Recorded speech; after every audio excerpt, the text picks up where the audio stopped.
I normally post on Thursday at 6 o'clock, but I wanted to talk about the debate, since it's scheduled for Thursday. At this time, the debate is still on, but that depends on whether Trump can find a way to chicken out. At first, he went to his usual tactics, the David and Goliath ploy, where on one interview he lowers expectations, saying Biden is the worst debater. I happen to think he's incompetent for a lot of reasons. I think he's incompetent. Then turns it into Goliath by saying that he is a worthy debater. And he beat Paul Ryan. So I'm not underestimating him. It is what it is. I'd be surprised if he shows up because, unlike David, Trump doesn't have any stones. The latest part of Trump's comedy act is to claim that President Biden was high on performance drugs on the night of the State of the Union address. I don't want him coming in like the State of the Union. He was high as a kite. Then, as usual, Trump and his lackeys take up the call. The MAGA news outlet stated that Biden has dementia and needs performance drugs to function. One of the first signs of dementia is memory loss. Trump didn't mention any specific signs of memory loss in Biden, but he got his doctor, Ronnie Johnson, to confirm Trump's unqualified diagnosis. No, I didn't make a mistake.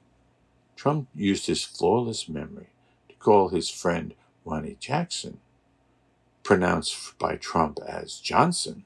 I took a cognitive test and I aced it. Doc Ronnie Johnson, to corroborate his unqualified opinion. I guess, unlike Biden, Trump was suffering from some memory loss. I may be wrong about the name thing because Trump doesn't like to be wrong, so he may be forcing Jackson to change his name to Johnson. If you doubt the possibility, ask Ronna Romney McDaniel. Trump started to say that Biden should have a cognitive test because he took one. I think he should take a cognitive test like I did. Though just like his tax returns, they're still under audit. As I've told you, they're under audit. They have been for a long time. They're extremely complex. I don't know why Trump is being so mean. After all, Biden isn't insisting on a bone spur test. I don't want to hear that. I don't want to hear it.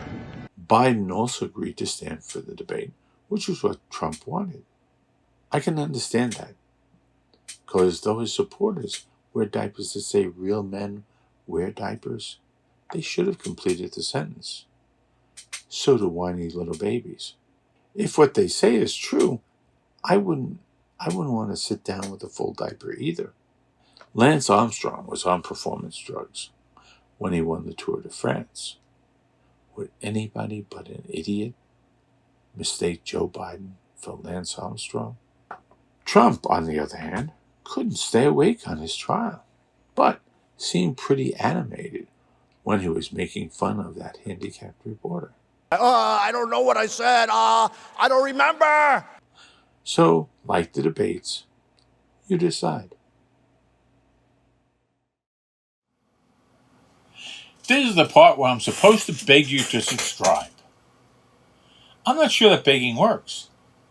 So, I'm going to use threats. That's right. If you don't subscribe, I'm going to have to go to OnlyFans.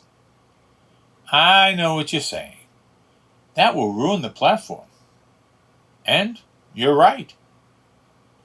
So, if not for me, do it for all the young girls who have sold their souls for Coach bags. And, if you're feeling generous, buy me a coffee. It will help while I'm looking at bikinis.